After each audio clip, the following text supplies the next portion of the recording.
Hello everyone, ahano chida myam taram nok sia goina myam hana puram chahi. Nasi ko no jatsu begi makata wadi purna naki hai bedi episode 2 wadi purna naki. Aina man video da hai video kunda ko mato pram no strokti bana jong si khangin narsi amu su mu singkram na na ba hor ki bana da hai jong si khangin narsi ado video se hor si de start. Mayam kudimak episode 2 gi wadi ta na ba horasi. Kun adu da jum kai marang kai man khibna miyo sing jum pham gi tamak da jamna wanrami. Kun adu da laidi ba chawra chawro ching kaya bu gari sing na kakta duna jum pham gi tamak da thaurang taunarami. Kun adu da tapna uwa amadi chingi masing wasilakle.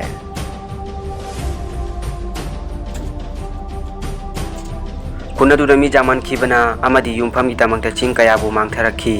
Jum pham gi tamak da ching kaya bu kakta duna laite mana laga jum saba haurakhi. Ching kaya leraktabagi maramna kun adu da nong chuba watharakhi. Kun adogi mi khudimangna uwa kya bu kathatuna mapalamda supply tawrami.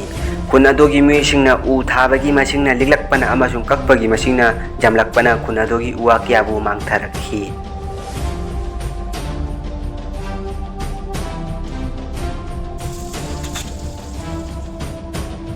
Kun adu da umang amadi uwa kya lektabagi maramna nungshita carbon dioxide ki chang hinglei maduna malem gi sabagi chang hinglei maram maduna saman kibna uwa kya bu alaiba uwa kya bu kangba horakhi. Kun adu da uwa kya lektabagi maramna nong chubagi masing watharaki maram maduna kun adu da nong chukhide. Nong churaktabagi maramna kun adu da awabagi mayokta lakhi maram maduna kun adu gi jangna pi kya bu kangsilakpana amadi lau singu bada jamna warakhi amasung kundogi labupu ising phanglaktabagi maramna lekrak chatpa hoki maram maduna kundogi labupu lau singu ba yaram khide. Adogi sumatakta kun adu da napi phawba hinglamde maram aduna kun adogi sasan kaya bu hingbada jamna warami. Kun adogi jang napi kaya bu kang bahuraki sing phanglaktabagi maramna adu ubada laumi singna jamna warami laumi singna makhui gi hinjang napi kaya bu sidanabagi haina sar jairami.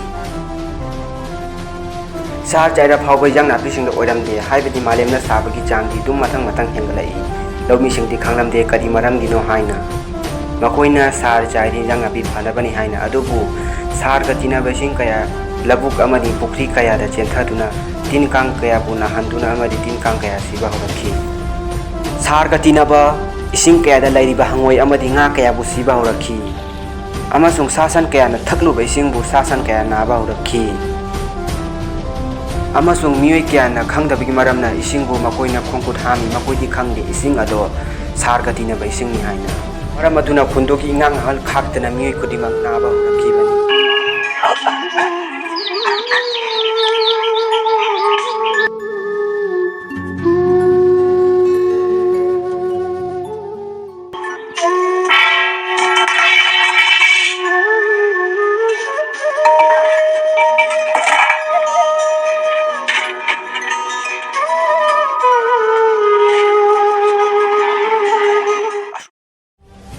Hello guys, myam ju khangramani kun adu da mato pram nong churaktri bano amasung miyo singkram na masasun horaki bano.